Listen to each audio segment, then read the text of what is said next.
আজকে বানাবো রুই মাছ পাতলা করে ঝোল। এখানটায় রুই মাছে আমি নুন হলুদ মাখিয়ে নিলাম।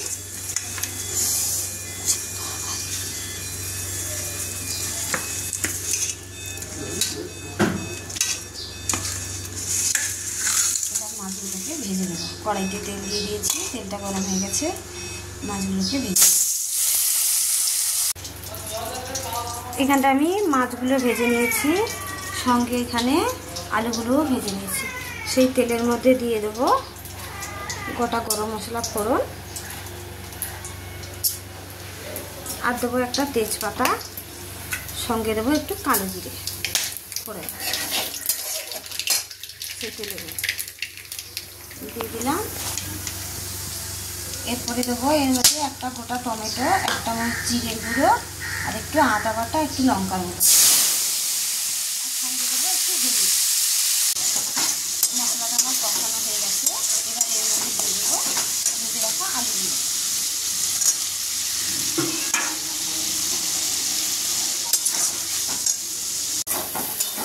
এবার এর মধ্যে দেবো জল। মশলাগুলো কষিয়ে নিয়েছি আলু দিয়ে, এবার জল দিয়ে দেবো পরিমাণ। নুন দিয়ে দিয়েছি।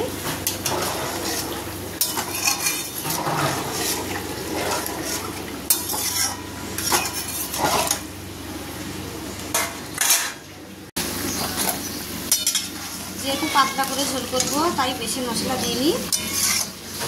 ঝোলটা ফুটছে, এর মধ্যে আমি মাছ ভাজাগুলো দিয়ে দেবো।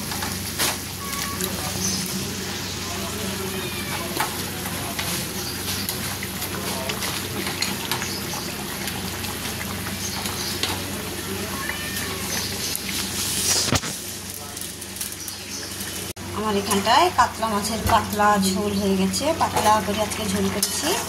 এবার নামিয়ে নেব। সঙ্গে দুটো লেবু পাতা দিয়ে দিয়েছি যাতে গন্ধটা খুব ভালো হয়। নামিয়ে নিয়েছি, তারপরে আমার হয়ে গেছে। শুভ দুপুর বন্ধুরা, রোজকার মতন আজকেও চলে এলাম সেই দুপুরে রান্নাবান্না নিয়ে। মেয়েদের এটাই ছাড়া আর কি আছে, যতই কাজ করো না কেন রান্নাবান্না সবাইকেই করতে হয়, তাই আমিও চলে এলাম রান্নাবান্না নিয়ে। এখানে আমাদের আছে শসা, লেবু কাটা। এখানে আজকে করেছি নিম পাতা ভেজে আলু দিয়ে মেখেছি। সঙ্গে আছে মাছের ডিমের বড়া। এখানে আছে মুসুরির ডাল, আছে প্লেন ডাল করেছি মাছের ডিমের বড়া দিয়ে খাওয়ার জন্য। আর এইখানে করেছি লাউ, যেহেতু জ্যৈষ্ঠ মাস চলে আসছে, বৈশাখ মাস শেষ হতে যাচ্ছে, তাই জন্য আমরা এখন দই লাউ খাচ্ছি, তাই লাউ ঘন্ট করেছি বড়ি দিয়ে। আর এখানে করেছি কাতলা মাছের পাতলা করে ঝোল করেছি। আর এখানে করেছি মুগ দিয়ে আমের ঝোল, মানে আমের চাটনি, একটু টক টক মিষ্টি মিষ্টি, এই রান্না করেছি। কেমন হয়েছে বন্ধুরা?